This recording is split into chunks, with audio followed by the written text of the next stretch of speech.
آیت نمبر 248 میں، فیہ سکینۃ من ربکم. تو اس کے بارے میں ابن قیم کہتے ہیں، ابن القیم، کہ یہ اللہ کے عطا کیے گئے رتبوں میں سے ایک رتبہ ہے.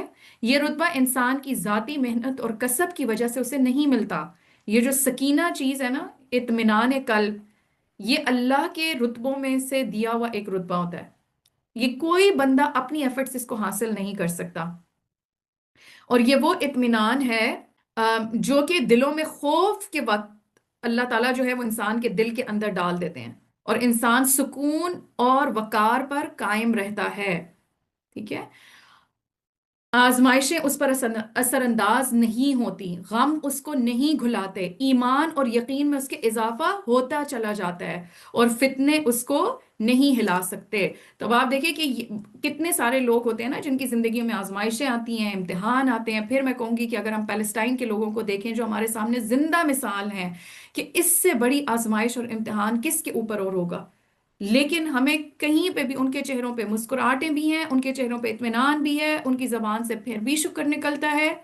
حسبی اللہ اور الحمدللہ، یہ دو کلمات ہیں. تو یہ کیوں ہے؟ کیونکہ اللہ کی طرف سے ان کے دلوں پر سکینت نازل ہوئی ہے، اسی لیے وہ اس سارے موقع پر بھی سکون اور وقار کے ساتھ قائم ہیں. اور آیات سکینہ کو پڑھنے سے انسان شیطانی حملوں اور بیماریوں سے بھی بچتا ہے. اور اس کے بارے میں ابن القیم کہتے ہیں کہ ابن تیمیہ پر جب معاملات شدت اختیار کر جاتے تو وہ سکینت والی آیات پڑھتے. اور میں نے ان کو بہت عظیم واقعہ بیان کرتے ہوئے سنا جو ان کو بیماری میں پیش آیا، کہ عقلیں اس کو برداشت کرنے سے عاجز ہیں. یعنی بہت ساری چیزوں کو ہم عقلی طور پہ اگر سوچیں تو ہمیں سمجھ نہیں آ سکتی ہیں. یہ شیطانی روحوں سے جنگ کرنے اور ان کا مقابلہ کرنے کا واقعہ ہے کہ جب ان کی قوت کمزوری، جب ان کے اندر جو ہے وہ کمزوری بڑھ گئی تو ان کے سامنے شیطانی روحیں ظاہر ہونے لگی. وہ کہتے ہیں جب معاملہ مجھ پر بہت شدت اختیار کر گیا تو میں نے اپنے رشتہ داروں اور اپنے ارد گرد والوں سے کہا کہ مجھ پر سکینت والی آیات پڑھو، اور پھر وہ حالت مجھ سے ختم کر دی گئی اور میں بیٹھ گیا اور مجھے کوئی بیماری نہ رہی.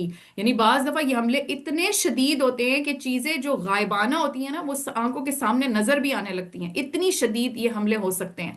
تو اس طرح کی ساری چیزوں میں بھی اور مختلف بیماریوں میں، وسوسوں میں، آیات سکینہ جو ہیں وہ انسان کو شفا دلا سکتی ہیں، جس میں سورۃ البقرہ آیت نمبر 248 اور سورۃ التوبہ کی آیت نمبر 26 اینڈ آیت نمبر 40 اور سورۃ الفتح کی آیت نمبر 4، آیت نمبر 8 اینڈ آیت نمبر 26 شامل ہے.